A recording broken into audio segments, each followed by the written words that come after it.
si tu estimes qu'il y a des choses qui sont normales, cela veut dire implicitement que tu estimes qu'il y a des choses qui ne sont pas normales. Oh my God. When the East is in the house. Oh my God.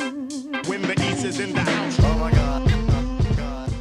Yo, aujourd'hui j'aimerais te parler de concept qui a selon moi un énorme impact sur notre façon d'aborder la vie, notre façon d'aborder la pédagogie, l'éducation et même la parentalité. Ce concept, c'est la normalité. Avant de t'en parler, pense à t'abonner à la chaîne, ça te permettra de recevoir les dernières vidéos et podcasts en totale exclusivité. La normalité, en quoi c'est un danger? Si tu estimes qu'il y a des choses qui sont normales, cela veut dire implicitement que tu estimes qu'il y a des choses qui ne sont pas normales. Et qu'est-ce que la normalité? Si on revient à la définition de départ, normalité, ça se réfère à une norme. Et une norme, qu'est-ce que c'est? On va dire que c'est ce que pense la moyenne des gens. Donc l'individu moyen, ce qu'il pense, la manière dont il voit les choses, eh bien c'est ça qu'on va identifier comme une norme et c'est à partir de là qu'on va définir ce qui est normal et ce qui ne l'est pas. Le problème, c'est que l'individu moyen n'existe pas. Personne est normal. On est tous uniques. Simplement, les différences entre la majorité des gens ne se voient pas à l'œil nu. Il faut vraiment se connaître pour voir quelles sont les différences. C'est pour cette raison d'ailleurs qu'il y a cette phrase qu'on ne peut pas plaire à tout le monde.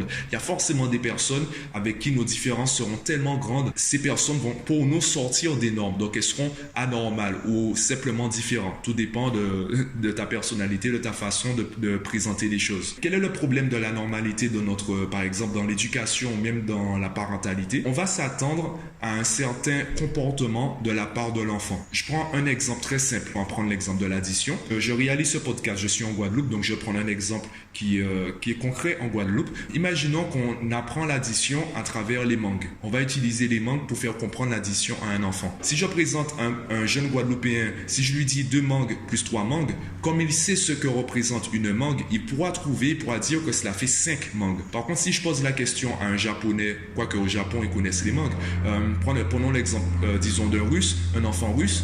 L'enfant russe, il n'arrive pas forcément à visualiser ce qu'est l'objet. Donc quand je vais lui poser la question, même s'il sait que 2 plus 3, ça fait 5, quand je vais rajouter le terme mangue, il sera perdu, car il ignore si la règle est la même. Cela veut dire que les règles pédagogiques ne fonctionnent pas avec tous les enfants. Il faut s'adapter à l'enfant qui est en face. Et c'est là où on reconnaît, entre guillemets, les bons professeurs ou les bons formateurs. Ce sont ceux qui arrivent à parler dans le langage de la personne en face, dans le langage de l'apprenant, dans le langage de l'élève. Et c'est la même chose en fait avec la parentalité. C'est vrai qu'un enfant en bas âge, sa personnalité n'est pas tout à fait construite. Donc au début, on va fixer des règles. On va lui dire, on va entre guillemets lui imposer un certain comportement. Et le problème, du moins la finesse de l'éducation, c'est justement de lui laisser une zone de confort assez grande pour qu'il puisse tester, pour qu'il puisse se sentir libre de réussir comme d'échouer. Et en fonction de tous ces tests, en fonction de tout ce qu'il va essayer par lui-même, il va se fabriquer, il va se construire une personnalité qui va nous permettre à nous d'identifier comment lui parler, comment aborder certaines notions avec lui. Et cela, malheureusement, on ne le fait pas. On s'attend à ce que l'enfant soit normal, donc on s'attend à ce qu'il ait un certain comportement dans une certaine situation. Et si son comportement est différent, plutôt que de nous adapter, on va lui demander à lui de s'adapter. Malheureusement, un enfant de 6 ans, ça fait seulement 6 ans qu'il est au monde, ça fait 6 ans qu'il découvre le monde et la société. Il n'a peut-être pas encore la maturité pour comprendre qu'il doit s'adapter et surtout comprendre comment il doit s'adapter au monde dans lequel il vient d'arriver. Et c'est là que vont naître les frictions, c'est là que vont naître les conflits entre parents et enfants. La normalité est un danger. Cela veut-il dire qu'il faut s'adapter à tous les enfants?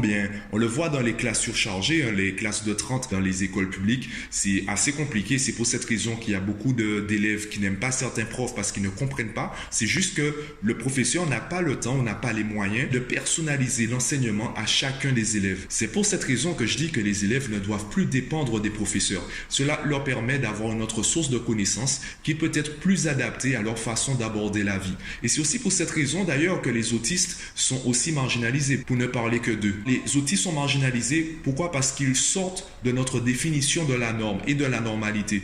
On les considère comme anormaux. Et même si on ne le dit pas ouvertement, on le voit dans les actions, dans les faits, dans le quotidien. Les parents d'enfants autistes prennent conscience que leurs enfants ne sont pas reconnus comme normaux. Ils sont reconnus comme pratiquement handicapés, ils sont marginalisés et on les incite à les inscrire dans des établissements peut-être plus adaptés. C'est faux, personne n'est normal. Simplement, les différences entre la majorité des gens n'est pas visible à l'œil nu. Et c'est ça qui va nous influencer notre façon d'aborder la vie, d'aborder la société, d'aborder l'éducation, la parentalité et qui va influencer nos choix. Donc, dis-moi ce que tu en penses en commentaire. Dis-moi comment toi tu vois la normalité, quel impact cette définition a dans ton quotidien. Pense à t'abonner à la chaîne et moi je te dis à bientôt.